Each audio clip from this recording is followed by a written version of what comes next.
Hey everyone, back again. Today we're going to continue on with our part 2 of Angela Davis's Women, Race, and Class. This is going to cover chapters 4 to 10, just so you know. So, you know who I am. Like, share, subscribe. Helps me out a lot. Leave a comment on a podcast platform if it allows you to, and a review. Help me out a lot. Help me out monetarily if you like, but no pressure to do that. Take care of yourselves first. And yeah, let's jump into chapter 4 here, titled Racism in the Women's Suffrage Movement. So it begins with a letter to the news from Elizabeth Stanton, who was a suffragette who criticized black people's elevation within society over that of white women.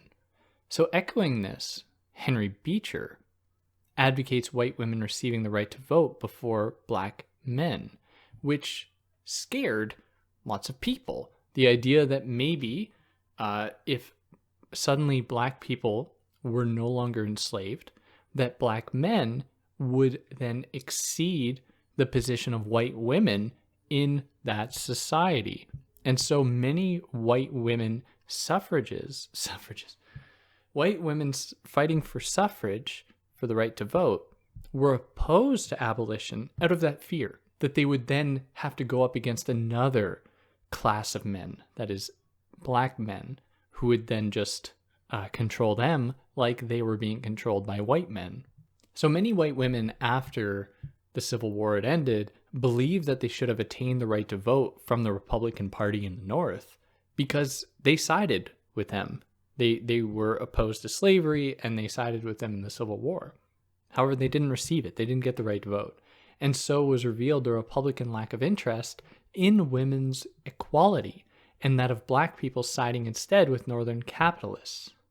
So it was revealed the Northern Republican Party was less interested in elevating the status of white women and black people, and more about appeasing the Northern capitalist industrialists in order to proffer up their industries. So for Davis, this reveals the extent of economic influence over masculine affiliation. Black men still couldn't vote. So the idea here being that there wasn't just a boys' club where white men saw affiliated with black men. They were more interested in industry and making sure that their industries would grow. And what better way to make industry grow is if you have entire swaths of the population in the form of white women, and black men, not to mention Hispanic people and indigenous people, who are denied opportunities, political opportunities, other opportunities, and who are forced to work for cheap within industry. And it revealed the extent to which that these politicians and these industrialists were all working together, not necessarily in a direct conspiratorial kind of way, but rather their interests aligned. And so they were just acting in ways that benefited them, which happened to benefit the industrialists. But of course, conspiratorially, it was happening as well. Like they were very much aligning their interests, helping this to occur in a very direct, concerted way. Now, even though there wasn't this desire to form this boys' club or to draw lines of affiliation between white men and black men, can't deny the effects of sexism here, where black men would attain the right to vote more easily way before black women, where black men would have gotten it in the 1870s, and it would take much longer for white women and black women to get the right to vote without the same kind of barriers.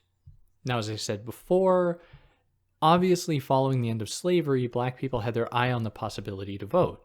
You want to have political representation because of the horror you'd gone through. I mean, you want to be able to represent your people in a way that is going to break free from these legacies, these histories of oppression, clearly. And white women feared this because they feared that they would then be replaced or they would then be subordinated by black men. And black women would exceed, would be their superiors as well, which they feared because they were, in many cases, very racist. And Davis thinks that this is ridiculous, obviously, but she acknowledges that it still took women a lot longer than black men to get the right to vote. Which isn't to say that they were right, but it does reveal the extent to which sexism was just entirely ubiquitous in that society at the time, still very much today. So Frederick Douglass advocated for black suffrage because of the violence black people experienced, which was more urgent for him than the experience of oppression that white women experienced. Experience. Words. And so Douglass thought it was more urgent to deal with black women's lack of political representation than white women's, which is too bad. It's too bad there was this need to hierarchize these movements, but in any case, that was the motivation. Now, throughout all of this, Davis repeatedly says that it was white middle-class women of the bourgeois class who were participating in this oppression, and there were all these lines of affiliation and alliance between working-class women and black women. And this is a common theme throughout this text, where it seems as though for Davis, white working-class women can do no wrong. And later we'll talk about this. She goes so far as to say that any example of racism demonstrated by working-class people was purely because they were brainwashed into thinking that by the capitalist overlords, because for the capitalists, it helps if your working population hates certain populations within it. It helps keep the cost of labor down. And it distracts from, the capitalist exploiting them, which is a decent explanation to understand racism among working class people. But it falls short in accounting for the fact that these people were also, in lots of cases, just very racist. They comprised mobs. They comprised lynching parties against black people that I don't think can just be explained by being brainwashed by capitalists to hate black people. It's possible that these histories precede that and are actually motivated by just racism and not a superficial, ingrained or brainwashed racism. Now, because Davis is hyper-focused on capitalism and capitalists, she goes so far as to say that Frederick Douglass's desire to attain the vote wouldn't do enough to account for capitalist exploitation. It would just be a way to encourage that system, because it would just be voting in people who just side with capitalists. So Davis is it was almost a waste of time to go for the right to vote, which is a harsh way to say it. It was more like other concerns were more pressing than the right to vote, which, yeah, probably, but it doesn't downplay how urgent it was to gain the right to vote, or it shouldn't downplay it in any way. And that puts us here in chapter 5, the meaning of emancipation according to black women. So following the end of slavery, black people still forced to work in horrendous conditions for nearly nothing. It's not as though slavery ended. Suddenly they were given these huge plots of land, a few goats, and then that's it. Apparently in some cases that was legislated, but that wasn't the reality. Many of these people were forced to go and work in exploitative wage-earning jobs and capitalists were thrilled about this because suddenly they had a pool of people who were going to work for real cheap that they could, easily exploit, and they could earn tons of extra profit. They could extract more and more surplus value from them than their white counterparts. So there was an influx of black people in these industries, which freaked out white working class people. They were like, oh, and they're taking our jobs, which is motivated by racism, not just classism, because white people don't feel the same way when it's white people taking their jobs. They feel this way, or another racially marked people, they will feel this way. And so it reveals the extent to which that racism and classism work together, yet are separate phenomena, really originating from different root systems, which is a weird analogy, or they have different histories, and they culminate into a similar thing working together to oppress people. Now, of course, at this time, the prison system would start to grow, and this isn't something that she focuses on in very much detail in this text. The birth of the prison system is something later in her career she'll focus a lot more on. But she doesn't, she does. She focuses here a little bit on the prison system as a way to further oppress and to relegate to slavery, or to enslave black people. Because law was designed to reflect the interests of white people, suddenly it became very easy to prosecute and to institutionalize or to incarcerate black people, who could then be used for cheap labor, essentially slave labor, because they wouldn't be paid, I don't think. or if they were paid, it was very, very, very little, which is just an extension of slavery in the post-slavery era. Not to mention the threat posed by mobs and the threats of sexual assault against black women and girls at this time. Like these threats were very much alive. So black women, black girls, black boys, black men forced into industry, and also, having to take up domestic tasks, primarily for black women and girls, having to take up all these many roles in this ostensible new freedom. So black men too were forced to be domestic servants in the homes of rich white people. Black people would become synonymous with domestic tasks. They would be the ones working in the home and caring for the children of white people, or white people's children. They would take care of the house and the land. Even post-slavery, they'd be paid, but like pennies, right? They wouldn't be paid a lot.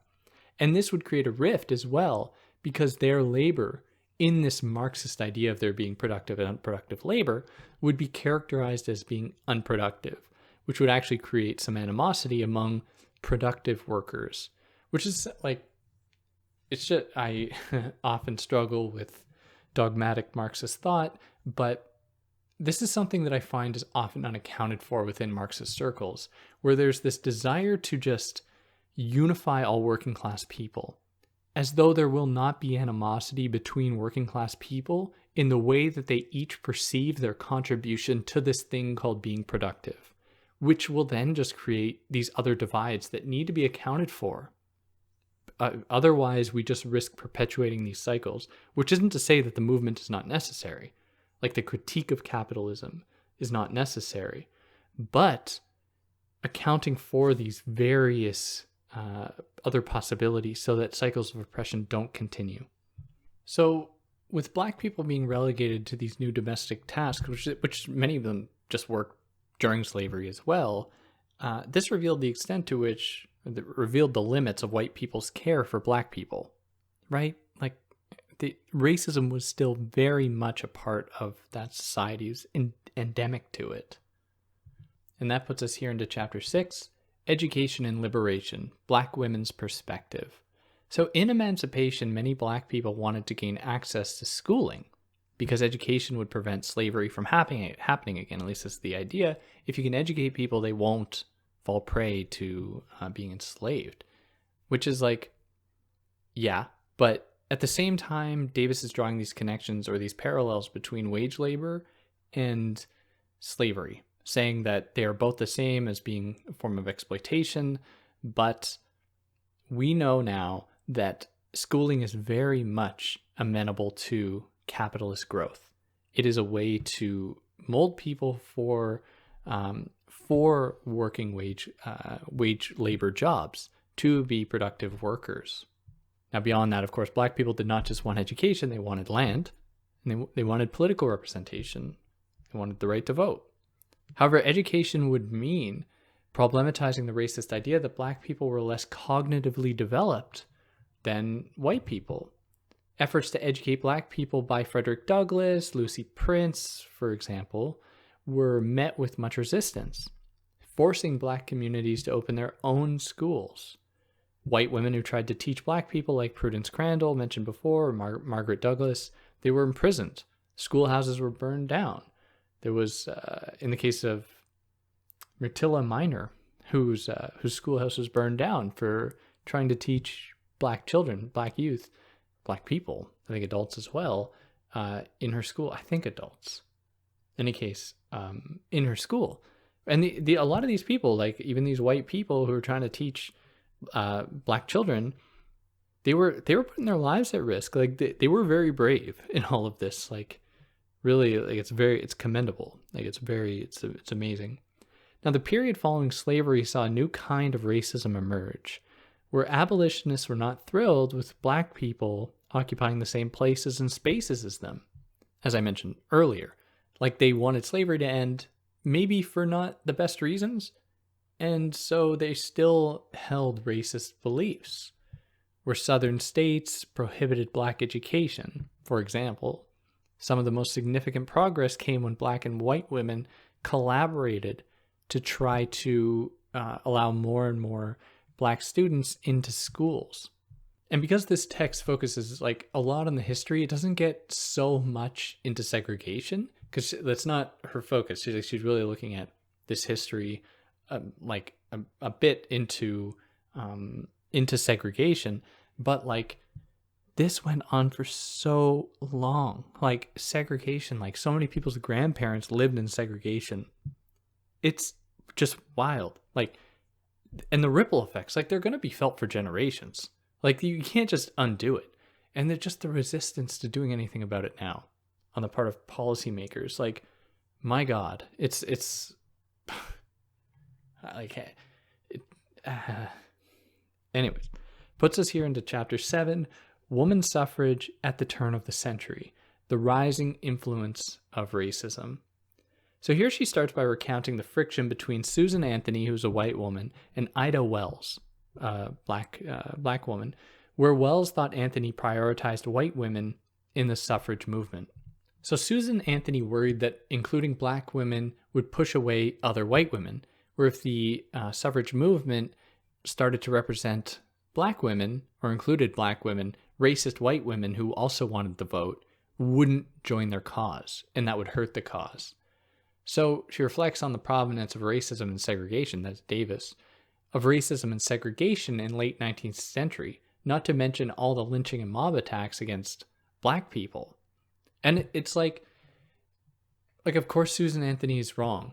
And like this reveals the extent to which that a political project, like an activist project, has to always risk alienating oppressive elements within it, even if it means downplaying or undermining the project itself. Like it's always a delicate balancing act, but otherwise it'll just be born into a cycle of oppression that's only going to continue that oppression, or a new kind of oppression. And I don't live in some fairyland to think that like all oppression will just magically one day disappear, but it's about always being critical, always being vigilant to end oppression in any way, shape, and form. Now, one of the arguments in the case for women's suffrage to obtain the right to vote was to point to women's literacy as a justification for their rights. So lots of white women were like, we're not stupid. Like we know how to read and write. Like we're incredibly intelligent. Like we can make decisions. We have opinions. We should be allowed to vote. The problem here was obviously the classist and racist idea that black people, immigrants, working class people didn't have the same, because they didn't have the same education, they then therefore shouldn't have the right to vote. At least this was the idea that some white suffragettes were advocating for. They're saying, we obtain the right to vote because we're intelligent. These other people are not intelligent, so therefore they shouldn't obtain the right to vote, which of course is just racist, and it contributes to these legacies of oppression. Now, it would make these people then, who were considered to be less intelligent, more ripe for capitalist exploitation, because they couldn't defend themselves, at least ostensibly. They couldn't argue for their rights or anything. They didn't have political representation, which would make them very easily exploited by capitalist industry. And it was in this period, in the late 19th century, that we saw racist institutions and population separations emerge. And this very much still exists today in the early stages of segregation, and also was a period of American imperialism in the name of profits, like America and the Philippines, I believe, and other foreign nations. And at the time, discourse emerged about resisting extending the vote to newly colonized people, because if you extended it to them or to other people, then you'd have to then extend it to everybody, which white people did not want.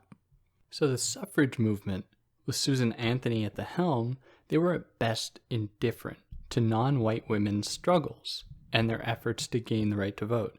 In fact, she, Susan and others, saw democracy and the extension of rights to people as a barrier to white women's progress. Like I said before, they felt like black men would oppress them, And if they were to suddenly prioritize the experiences or Black women getting the right to vote, then it would take away from their own struggles.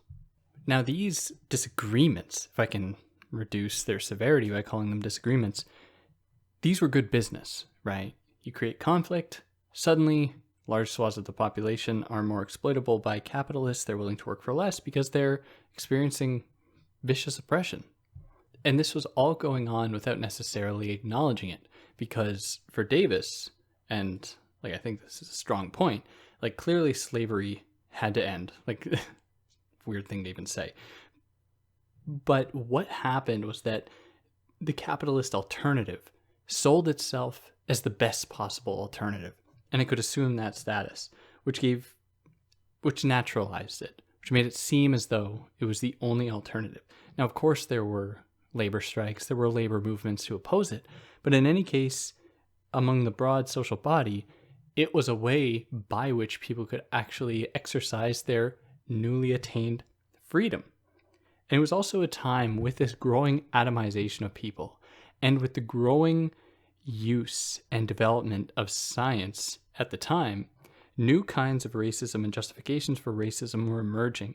Like if somebody was struggling, it was framed as their fault because of this new individualism. They've been freed, like in the case of Black people, so therefore they can't complain about anything. And if they are poor or oppressed, it is their fault. The emergence of science helped to justify racism by promoting ideas that there were just inferiority of races, and people who would not step up to the plate, or at least that's how they were described, that was justified by pointing to their race as justification for their lack of access to resources, their poverty, and so on. Now that puts us here into Chapter 8, Black Women and the Club Movement. So women's clubs were very racist towards Black women, primarily white women's clubs, or that were comprised primarily of white women. There were, of course, some Black women's clubs, but not as numerous, nor were they as powerful. And these white women's clubs were often used as places for, or maybe not often, but could be used for places for white women of a well-off background, likely married to someone in the bourgeois class, or well-off men, like lawyers, doctors, maybe university teachers, and so on. They would come together, and this would be a place for them to talk about their experiences as domestic housewives, their experiences with their own kinds of oppression. And they felt like if they were to include Black women, it would dilute those experiences, and it would suddenly become about Black women. Not to mention the fact that they were just racist and didn't want to be around Black women. But these white women's clubs, because they primarily reflected bourgeois women's interests and their experience, they didn't like the fact that emerging Black women's clubs, or clubs that included Black women, would also include women, even white women, from lower class settings. So it really reflects the extent to which these early women's clubs were representing the interests of a certain class and certain race of women. Now, in all of this, Davis is clear, though, that there were obviously moments in which Black women's clubs were problematic themselves because of what it took to organize people. You needed a voice. You needed resources. There were quite a few instances in which these Black women's clubs were run by more well-off Black women. And Davis points to the fact that these spaces might have been hostile, well, they were hostile in some cases, to lower-class Black women. So here we see almost a reflection of the initial white bourgeois women's clubs reflected in these new and emerging Black women's clubs. Didn't mean that what they talked about was the same, nor were their struggles the same. But in any case, it just reveals the extent to which, for Davis, class was not something that was largely considered to be something worth considering when discussing oppression.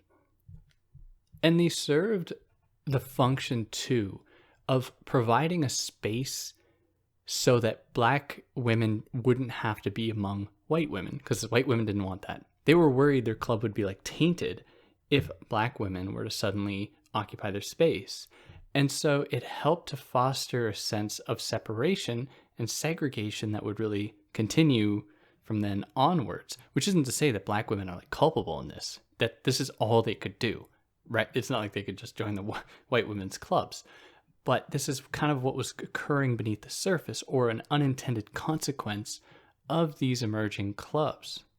Now, there were like lots of infighting among the white women's clubs, among black women's clubs, like in the case of black women's clubs between Ida Wells, who we mentioned earlier, and Mary Terrell, who, you know, they were fighting, you know, figuratively, as to who would attain the helm, who would be the leader of these clubs and who would run them, with Ida Wells's views being, you know, pretty radical, being, you know, abolitionist, acknowledging histories of oppression, similarly with Mary Terrell, and it really being like, you know, coming down to these like smaller arguments, but nevertheless still significant and worthy of consideration.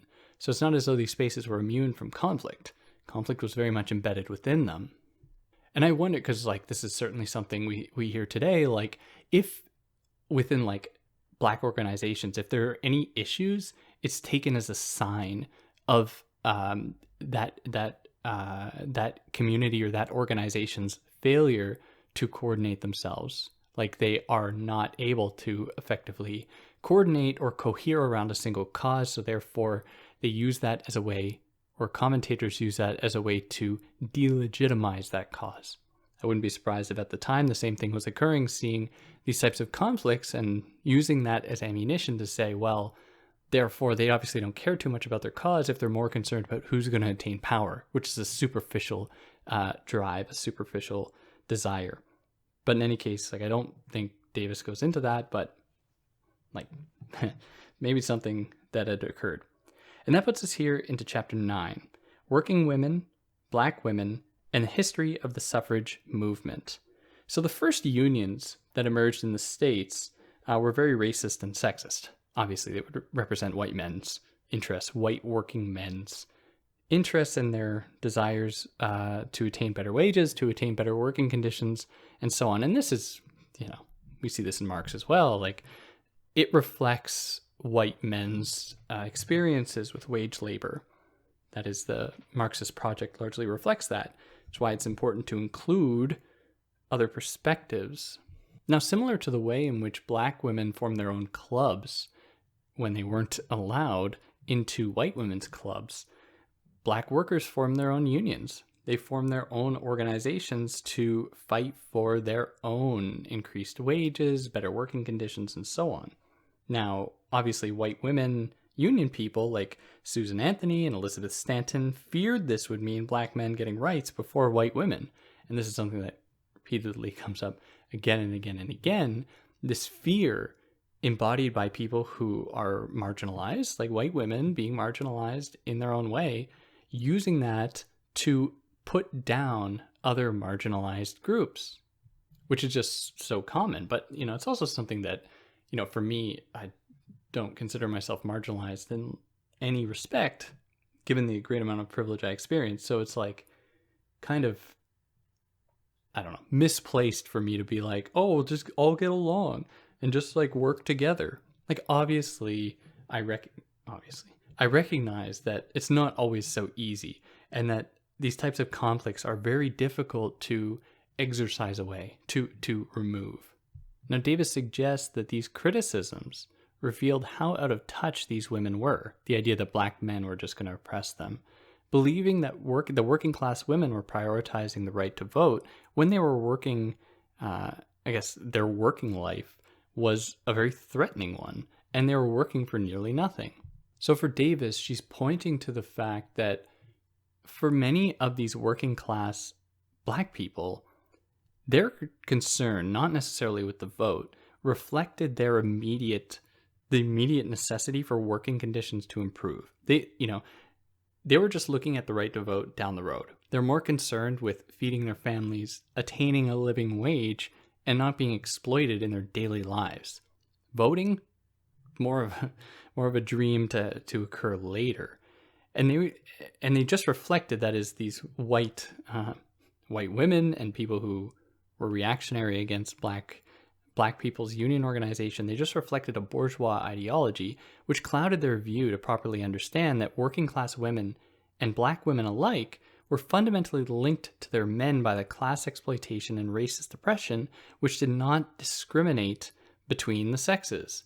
Here again is this thing, this homogenization of the experience of oppression under capitalism, as though all people experience it the same, suggesting that it did not discriminate between the sexes, when we know very well that women experience this much greater than men. And in one of the later chapters, which we'll cover in the next episode, she discusses how women's domestic labor is ignored when it comes to evaluating productive labor, and how women are expected to take on all of these domestic chores, which once we're aware of that fact, like she considers that, then I think we can return to this and reflect and say, okay, well, we know that women are experiencing discrimination in a much more serious way in their working conditions than men. But anyways, she goes on to say that men weren't the enemy in this dynamic. Instead, the boss, the capitalist, was the enemy, which is true to some extent, but this sentence does the work of really absolving men of culpability in perpetuating sexism, where even working class men are going to contribute to it.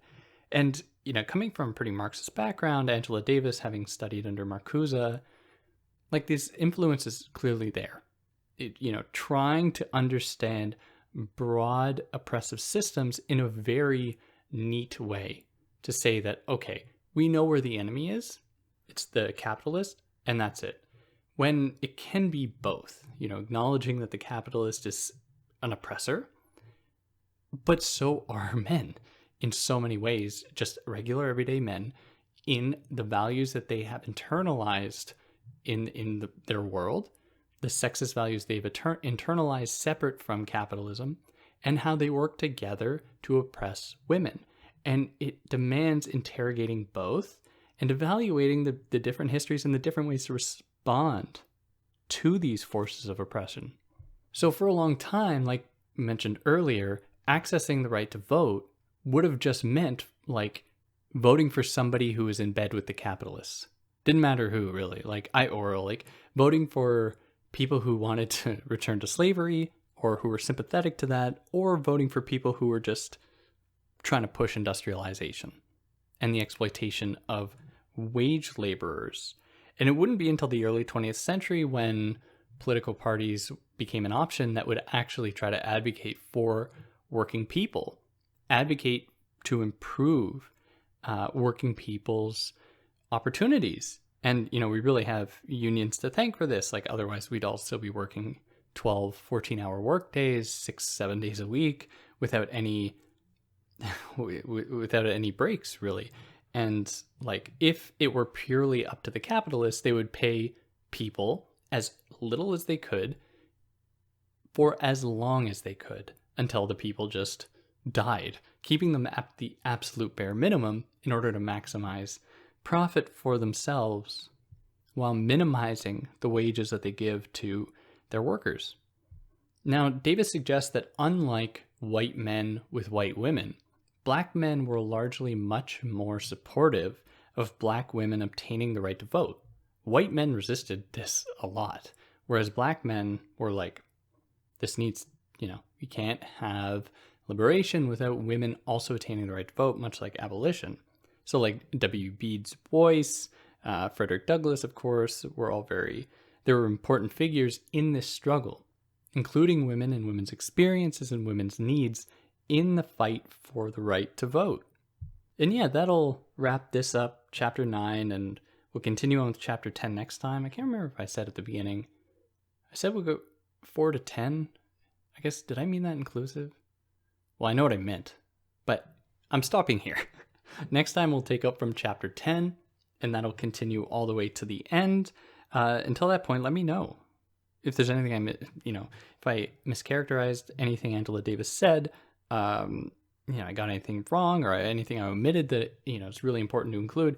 This text is it's historically dense, including lots of names, lots of events, lots of people, lots of dates. And my job here is not necessarily to just list off all these things that happen, because that's can be boring to listen to. It's better when you're reading it and there's lots of description. Otherwise, if I did it like that, it would take forever. And so I hope that I'm giving you a good like narrative retelling that's clear and concise. But if there's anything I can improve upon, I would love to hear about it. But yeah, if you like what I did, like, share, subscribe. You can leave a review on a podcast platform if you want that permits you. I love to read them. I don't always get I can't respond to them actually there. Yeah, I love reading them. And yeah, on that note, see you next week, unless I drop an episode between this Saturday and next Saturday. You might be listening to this on like a Thursday though, whatever. Goodbye.